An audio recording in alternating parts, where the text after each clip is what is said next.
Hello, hello. Ok, welcome back pour une nouvelle vidéo. Aujourd'hui, on va mettre à jour le serveur que j'ai dans la baie qui est juste ici. C'est un HP Micro serveur G8, un Proliant. C'est les petits cubes qu'on avait à l'époque dans les années 2016, un truc comme ça. Et en fait, le truc, c'est que par défaut, ils viennent avec des processeurs ultra nuls. Genre lui, c'est un Celeron.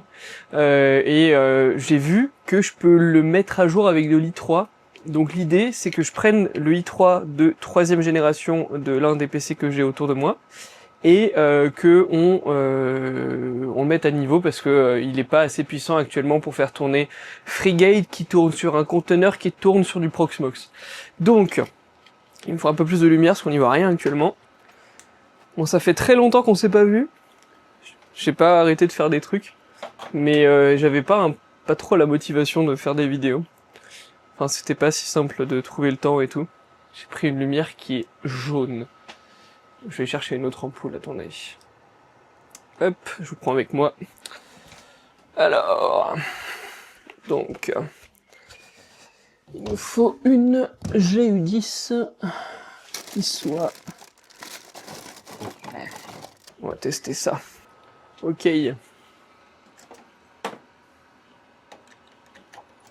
Yes, c'est beaucoup plus adapté.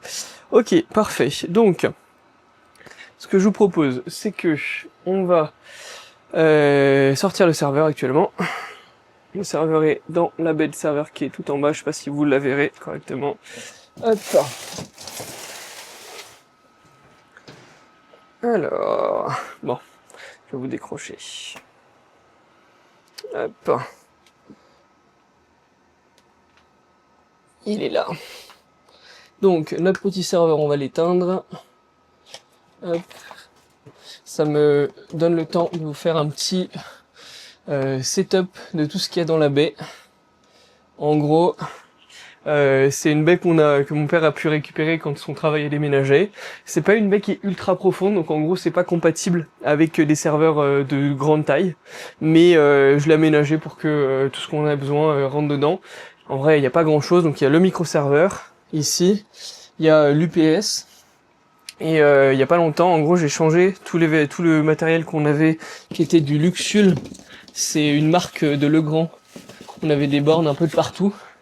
J'ai changé ça par des petites bornes Ubiquiti qui font ultra bien le travail. J'ai remplacé 6 bornes Luxul Wi-Fi AC et Wi-Fi N par 2 U6 Lite en Wi-Fi 6 et une U6 Long Range pour l'endroit où on avait plus besoin. Et derrière, niveau setup, il y a un Cloud Gateway de chez Ubiquiti que j'ai eu pour vraiment pas cher. Enfin, j'ai tout acheté d'occasion. Et un ancien switch Unify PoE qui chauffe beaucoup parce qu'il a pas de ventilateur, donc j'ai rajouté un petit Noctua sur le côté. Et donc du coup voilà. Et j'ai même eu la place de mettre la petite Prusa Mini que j'ai depuis quelques années et que je n'utilise vraiment pas assez. Bref, le micro-serveur est éteint. On va pouvoir l'enlever. Hop, c'est top et aberrant. Bref, en gros, c'est un micro-serveur avec des 3 disques durs, enfin 4 disques durs je crois. C'est du 3 Tera de chez Western Digital en RAID. En gros, j'ai acheté le serveur comme ça. Moi, j'avais payé 200 balles à l'époque à un gars avec tous les disques durs dedans à part celui-là. Et j'ai rajouté un petit 1 Tera de chez Toshiba pour stocker les caméras. Hop. Et donc ça c'est du stockage cloud. Enfin, cloud. Voilà. Un drive quoi. Donc, hop. Alors il y a pas mal de trucs derrière. Il y a justement un petit TPU de chez Coral. Enfin de chez Google. Qui nous sert bien pour la reconnaissance de trucs. Pour éviter de tout le temps filmer. Hop. Et l'arrière du serveur ressemble à ça. Il y a un port de management pour l'ILO. Il y a 2 ports Gigabit Ethernet. Il y a 2 ports USB 3, 2 ports USB 2. La lime elle est format petit. Un gros ventilateur. Enfin bref, c'est une petite boîte bien compacte. Et je crois qu'on peut tirer sur ça pour sortir le tray avec la carte mère. Ok, alors le PC qu'on va utiliser aujourd'hui, c'est un petit Acer Veriton que je vais vous montrer dans quelques instants. Donc je remette tout ce qui est lumière. Hop. C'est ce PC là. Je me rappelle à mon école primaire, ils avaient des HP Veritone comme ça et j'étais en mode putain c'est trop stylé, c'est du professionnel et tout, alors qu'en fait c'est vraiment exactement la même chose que n'importe quel Acer. Mais en vrai celui-là il marche pas trop mal, Core i3. Et on va récupérer son processeur qui est du i3 3ème génération. Hop, voilà, bon assez classique à l'arrière. Hein. Il y a juste un port parallèle parce que pour les anciens établissements. Ok, donc bon, j'ai commencé à poser le microserveur, mais en vrai, on va commencer par sortir l'autre CPU. Hop, donc, oui. Hop, on va sortir le Acer. Ici, je vais récupérer mon tournevis fétiche. Ce tournevis-là, il marche tout le temps. Je sais pas ce que c'est exactement comme embout, il est bien mangé maintenant, mais c'est le meilleur tournevis que j'ai jamais trouvé pour faire ce genre de truc. Je vais arranger un peu la lumière, ça sera mieux. Ok. Bon, pas compliqué, hein. Parce que vous voyez, c'est des PC Pro et pourtant il y a que 2 slots qui sont soudés pour la RAM. Donc c'est vraiment... ouais, bon. C'est un PC Pro de l'extérieur, quoi. La carte mère, elle est bare bone, il y a vraiment exactement ce qu'il faut et rien de plus pour mettre à le niveau, c'est pas forcément le meilleur. Et je viens de voir qu'il y avait un 500 Go dedans, et un peu de RAM. Alors, ça vaut cher maintenant. Qu'est-ce que c'est? Ça doit être du 4 Go, ouais. 10600U, 1333 MHz, bon. Peut toujours servir. Hop. Ce qui est con, c'est que c'est pas de la ECC, donc je peux pas la rajouter dans le serveur, mais il me semble que je l'ai déjà mis à 8 Go, j'avais dû acheter à l'époque. Pour passer le serveur, c'est du 12800 en ECC. Hop. Bon, je n'ai pas vraiment suivi le criss-cross, là j'aurais dû faire une croix, mais bon. C'est pas grave. Dans tous les cas, on fait ça vite. L'idée, c'est que ce soit fait rapidement, j'ai d'autres trucs à faire. Alors... Bon, ça fait des années que je vous ai pas fait de vidéo, parce qu'en gros, ça me prenait tellement de temps à l'époque de monter une vidéo. Enfin, de la filmer, de la monter et tout, je me prenais vraiment la tête. Et en fait aujourd'hui j'ai du nouveau matos qui fait que tout est beaucoup plus simple. J'ai une petite pocket caméra Osmo Nano que je peux juste ventouser de partout. J'ai des microphones de chez DJI aussi que juste à clipper sur moi et vous avez un bon son, il n'y a pas de problème. Et en fait du coup c'est beaucoup plus simple. Donc voilà, en vrai, je suis en train de voir d'ailleurs que ça, le son est un peu fort mais bon, j'espère que ça sera ok. Une leçon sinon. Alors, hop, on va sortir le CPU. Ouhouhou, j'ai failli le faire tomber. Ok, bon, je pense que c'est l'autre, ça. Je sais pas vérifier. En vrai, je sais pas si c'est du 2ème ou 3ème gène. Faut que j'aille chercher de l'essence F, et j'aimerais bien le remplacer par l'autre processeur quand je le sors. Bon, c'est pas top de laisser le PC comme ça, mais bon. Espérons qu'il lui arrive rien. Alors, hop. Hop. Bon, j'ai de l'essence F. Il va me manquer du sopalin pour effacer la pâte thermique. Hop, et bah c'est nickel. Alors, qu'est-ce qu'on a comme processeur? Hop, j'en ai mis 1000 fois trop, c'est pas grave. Hop. Ça, c'est vraiment magique. L'essence F, ça permet d'enlever les trucs gras de manière incroyable. C'est un i3 2120. Ça devrait être compatible. Je crois que c'était la bonne génération. Je vous ai dit 3ème gène, finalement c'est 2ème gène, mais bon. Bon, je vais pas enlever les disques durs pour le peu que j'ai à faire. J'espère juste que ce sera compatible, parce qu'en fait, ces serveurs-là, ils prennent des processeurs qui consomment pas trop de wattage. C'est censé être low power. J'espère que ce que je rajoute comme CPU, c'est pas trop gros. Bon, je vais faire un petit mode, hein, dans celui-là, il y a un petit SSD Silicon Power pour le système d'exploitation. Parce que en fait, il y a plein de moyens de... Je vais enlever ça. Il y a plein de moyens de booter avec ce genre de machine. Il y a une prise USB 2.0 pour mettre une clé, il y a une carte micro SD, il y a aussi donc le SATA. Mais le truc c'est que stocker tout sur une micro SD, c'est pas top. S'il y a souvent des écritures fréquentes, genre un système d'exploitation classique, s'il est pas dans la mémoire, en gros, ça risque d'abîmer la carte. Bref, donc il va falloir qu'on sorte ça, mais je crois qu'il faut qu'on débranche les trucs. Bon, je vous montre un peu à quoi ça ressemble. Donc il y a une petite alim Delta qui fait 200 watts, donc une petite alim classique, tranquille. Hop. Ici on a de la RAM, donc ce que je vous avais dit, il y a 2 x 4 Go en PC3 L12800E, donc ECC. Alors que, enfin je sais pas, est-ce que c'est un serveur ECC, est-ce que le processeur est ECC? J'y comprends rien, mais bon. Hop. On va enlever ça. Aïe aïe aïe aïe. Est-ce que j'ai de la marge ou pas? Non. Je déteste enlever ces ports-là. Ils auraient pu faire un truc tellement plus simple à enlever pour éviter d'abîmer la carte mère, parce qu'à chaque fois là j'ai l'impression d'arracher le port, et le jour où la soudure elle est morte et que ça enlève ne serait-ce qu'un pad, putain, le truc il marche plus, hein, et de savoir pourquoi, bon courage. Ok, donc bon, c'est bien que je filme, comme ça je me souviendrai de comment les trucs étaient branchés. Hop. On a un petit ventilateur ici. Putain, mais c'est des ports qui sont non standards, c'est un truc de fou. Ils ont mis un ventilateur avec un port non standard. Putain, c'est dingue, ça, je voulais le remplacer par un Noctua, mais du coup, pas possible, quoi. Bon, c'est bon à savoir pour la prochaine fois. Hop, la deuxième.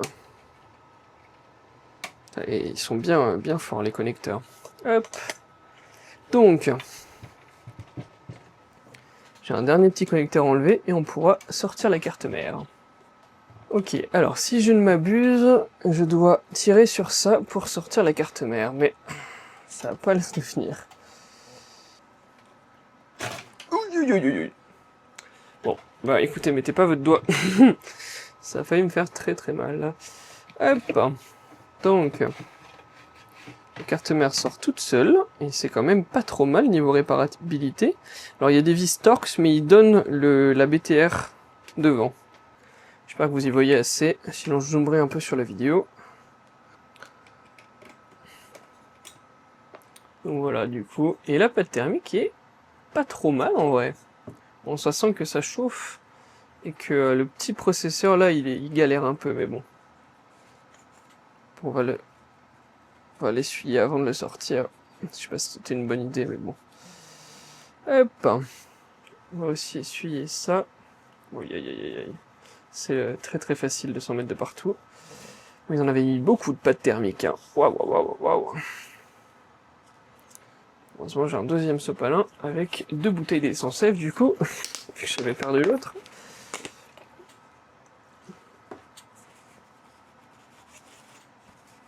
Hop, je vais en profiter pour m'en mettre sur les mains aussi. Voilà.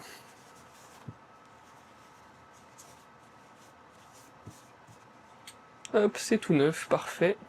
Donc on va sortir le CPU. Vérifier qu'on n'a pas trop grand chose sur les mains, parce que sinon, ça met ça sur les connecteurs en or, c'est pas top. Alors, donc, qu'est-ce qu'on avait comme processeur ici? Alors, attendez. On va déjà souffler un peu. Donc, c'est un Celeron G1610T. J'espère que c'est le bon socket. Alors...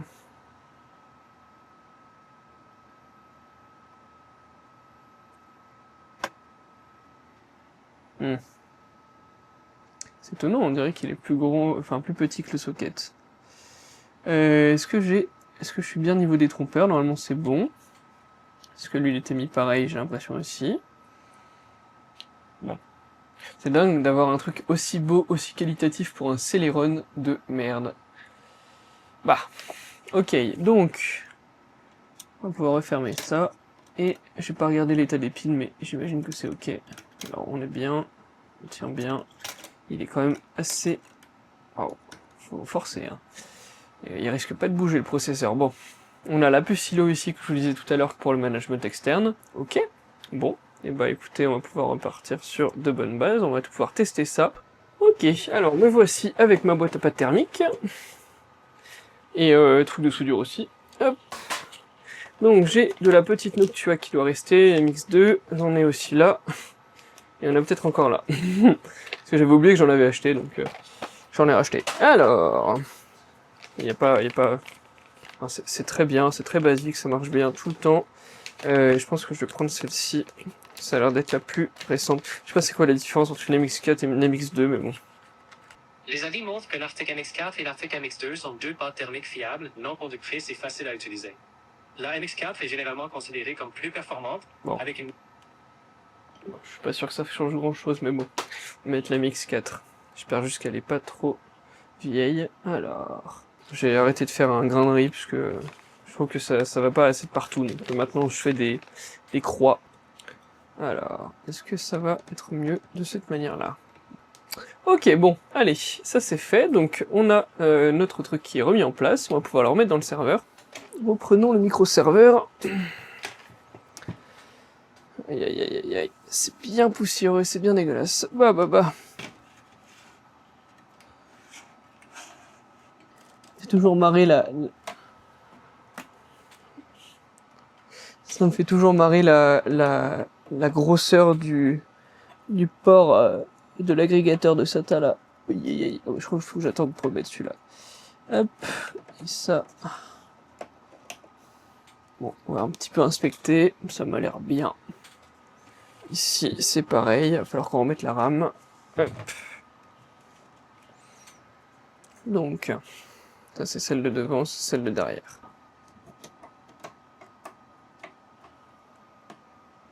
Bon, je vais pas le remettre directement dans la baie parce que je pense que ça serait un peu bête si ça ne s'allume pas. Alors, j'ai des écrans ici, on va pouvoir voir ça ensemble. Non, je sais pas comment vous mettre. C'est un peu petit comme endroit. Alors, je vais vous accrocher là. Hop, hop, hop, ne partez pas. Donc, il faut que j'arrive à choper celui-là aussi. Parfait. Hop.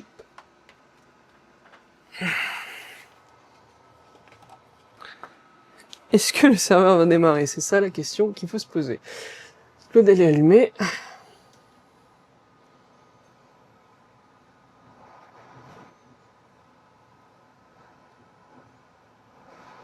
Bon, il est en train de démarrer ou... Bon, ça clignote. C'est pas un bon signe. Ah, si. Alors. Informatique, il faut être toujours patient. Ben écoutez, c'est parfait. Let's go. C'est en train de s'initialiser.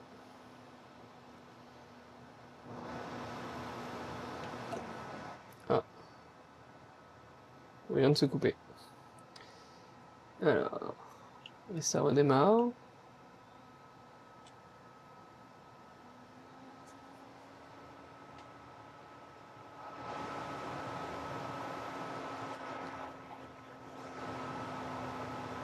J'espère que c'est pas briqué de manière software.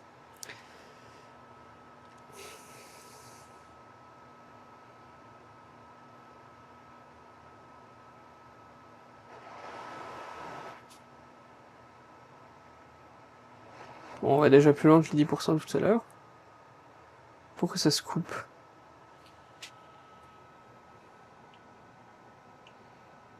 J'ai pas l'impression qu'il soit bien stable pour l'instant. Est-ce que ça consomme trop? Et du coup ça se coupe? Est-ce que mon histoire ne serait pas bonne? Parce que les deuxièmes gènes, je crois qu'ils consomment encore beaucoup par rapport au troisième gène.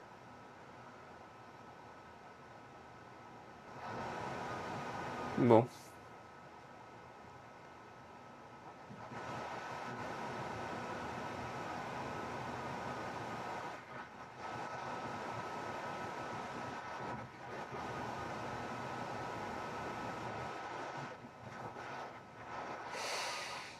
Je ne sais pas quoi vous dire. Est-ce que c'est une calibration du processeur, enfin du BIOS quand on change le processeur? Le problème, c'est que je repars en Espagne dans 3 jours. Et que ici, ça doit tourner 24 heures sur 24 sans aucun problème. Parce que c'est ce qui fait tourner les caméras. Si je commence à mettre un processeur qui est instable, et que du coup ils ont plus de caméra, que ça marche plus, je vais me faire disputer.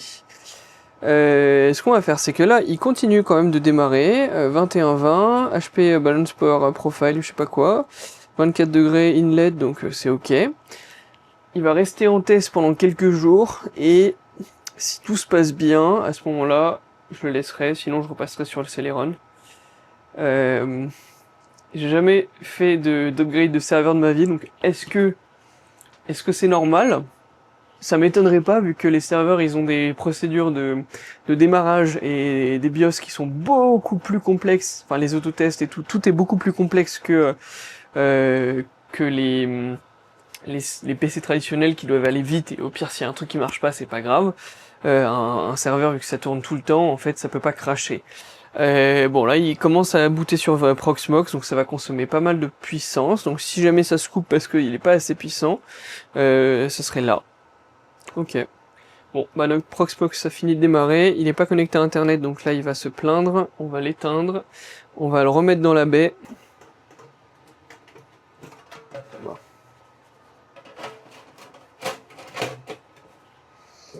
Ok.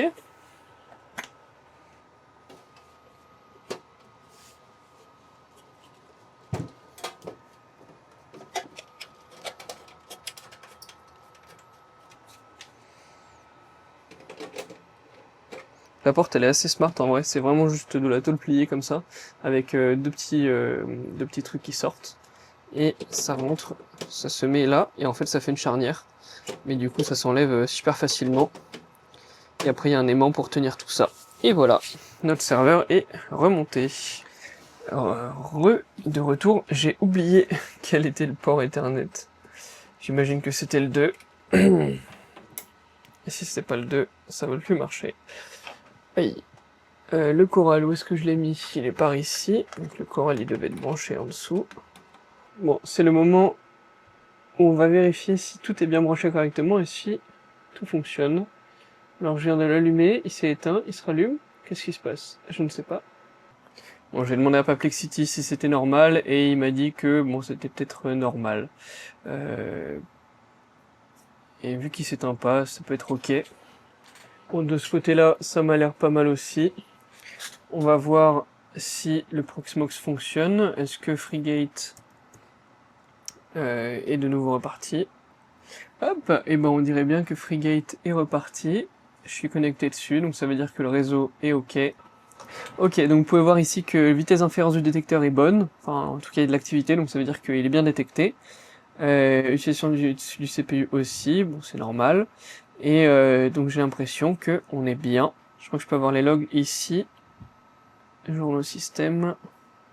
Donc TPU found, donc c'est bon. On est bien. Donc ça veut dire que la migration a été bonne et j'ai l'impression que c'est beaucoup plus rapide qu'avant. En même temps, on a bien augmenté la capacité du serveur. Entre un Celeron et un i3, même si c'est de la même génération, ça booste beaucoup plus. Mais je crois qu'il y a des options en plus, je vais regarder. Ok, donc le G16 listé sur Intel Arc, je sais pas si ça s'appelle toujours Intel Arc, mais bon. C'est un 22 nanomètres, 2,3 GHz, 2 threads de corps, donc il est pas hyper threadé, consommant 35 watts, et est-ce qu'on peut avoir accès aux technologies? Donc il n'y a pas de turbo boost, il n'y a pas d'hyper threading, il y a vraiment pas grand chose à part qu'il est 64 bits, et celui qu'on vient de remplacer, donc il y a 3,3 GHz, donc il a déjà 1 GHz de plus. Il a plus de cache, il est hyper threadé, il a 4 threads pour 2 cœurs. Bon, il consomme quand même 65 watts au lieu de 35. Peut-être qu'il y a possibilité de changer ça. Et en termes de fonctionnalité, il est hyper threadé, mais il n'est pas turbo boost. Bon. En soi, c'est pas hyper grave que ce soit pas turbo boost, parce que je crois que turbo boost ça fait consommer peut-être un peu plus, ça peut avoir des spikes de power. Là, dans notre cas, ça nous va bien, qu'il reste tout le temps à peu près pareil. Je vais voir si je peux pas configurer le BIOS en off pour éviter que justement il se coupe à cause du fait qu'il consomme trop. Même si ça m'étonnerait. En tout cas, ça s'est bien passé. Merci d'avoir suivi cette vidéo. Je vous souhaite une très bonne journée et à la prochaine.